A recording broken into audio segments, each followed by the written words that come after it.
আইন বিভাগ এবং বিচার বিভাগকে তাদের নিজস্ব গতিতে চলতে দিতে এই শাসন বিভাগ যখন বাধাগ্রস্ত করে, নিজের আন্ডারে আনার চেষ্টা করে, তখনই দেশের সমস্যা।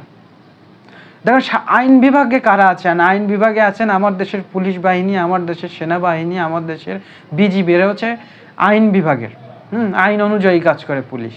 বিচার বিভাগ হচ্ছে হাইকোর্ট, যেখানে সুস্থ সুষম বিচার হয়। এই দুইটা বিভাগ স্বাধীনভাবে, এবং আরও একটি বিভাগের কাজ খুবই গুরুত্বপূর্ণ, সাংবাদিক যারা থাকে একটি রাষ্ট্রের, তাদেরকে পরিপূর্ণভাবে তাদেরকে স্বাধীনতা দেওয়া, তারা যেটা সত্য সেটা যাতে প্রকাশ করা, এই বাক স্বাধীনতা তাদেরকে প্রদান করা।